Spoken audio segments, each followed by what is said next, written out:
RTV je zelo velik sistem, ne. Predstavljajte si, da je tukaj skoraj 2200 zaposlenih, in seveda tak sistem karkoli premakniti, zahteva daljši čas.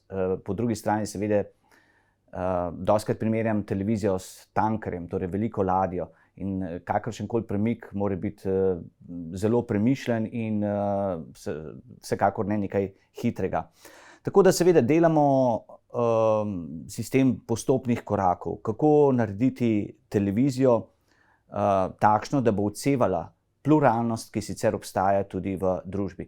Nekaj malega se trudimo, nekaj smo že, spremenili, nekaj uredili.